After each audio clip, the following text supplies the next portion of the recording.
he may not have. And guess what? I don't even care. The science of the Willy Lynch letter is 100% right and exact. Half the stories in the Bible didn't exist, but they still tell a profound truth. Do you realize as African people we invented what is known as the parable? White people call it the fairy tale. Well, Dr. Johnson, if black people believe in truth, why do we invent lies to tell stories? Because our ancestors recognize that sometimes the best way to communicate a truth is through a made-up story. So I don't get caught up into the truthfulness of Willy Lynch. I'm only looking at the science. Willy Lynch told slave masters a lot of things to do, but there was 3 in particular to which I want to direct your attention that are especially relevant for me as a psychologist. Number 1, Willy Lynch said, if you want to rule your niggas for the rest of the millennium, you can control them until the day you die. The first thing you need to do is make sure you take their native tongue from them and only let them communicate through your tongue. Why? Why did Willy Lynch say they gotta speak the slave master's language? Why can't they still speak Zulu or Tweet or Hausa or Igbo? What difference does it make? Because Willy Lynch understood language is one of the most powerful identifiers of culture. He said it will be hard for them to remain slaves if they speak the language of their ancestors. Because when you have your own tongue, it's a constant reminder that you are free.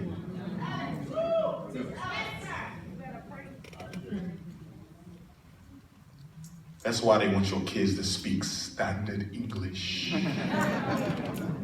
It ain't got nothing to do with being educated. It's about making sure you identify with your oppressor.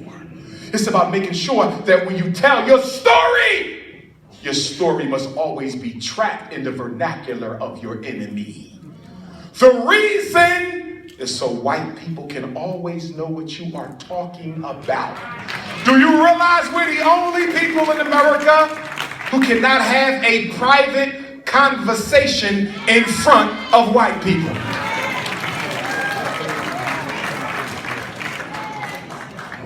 Mexicans, they don't like white folks, they start talking Mexican right in front of them.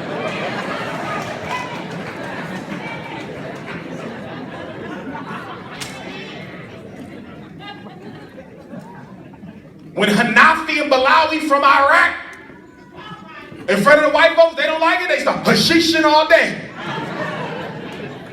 Chinese will flip out real quick and go into their own dialogue.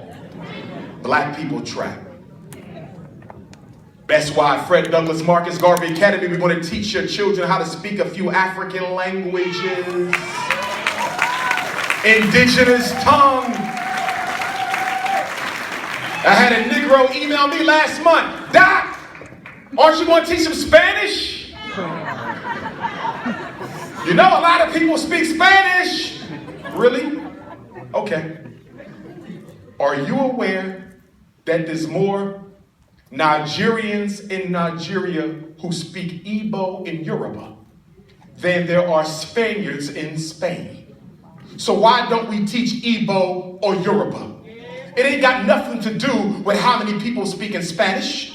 It's because white people value white culture and they despise black folk. And the reason they teach black kids white languages and not African language, because the belief is if your black child graduating from Atlanta public school, if they're going to be successful in life, chances are they will not be doing business with anyone who speaks an African language. It's racism, brothers and sisters. It's racism. It's nothing worse when I see African immigrant children come to America and they need language services in public school and they don't have language services for Ghanaian kids and Liberian kids and Congolese children. They got Spanish, they got Greek, They got Mandarin, they got Chinese, they got Arabic, but not a single African language do they have services for in most American public schools. It ain't about culture, it's about racism.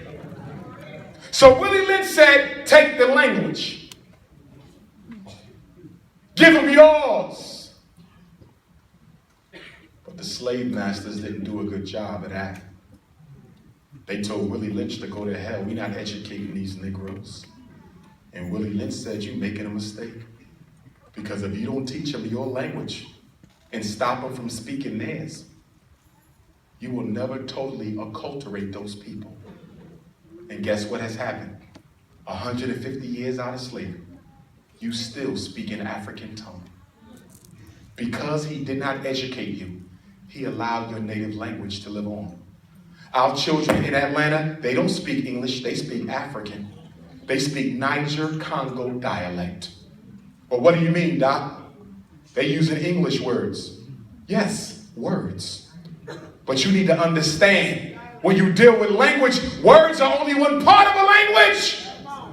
There's the syntax of a language, there's the grammar of the language, there's the morphology of the language, there's the structure of the language, there's the philosophy of the language. The vocabulary words is only one part.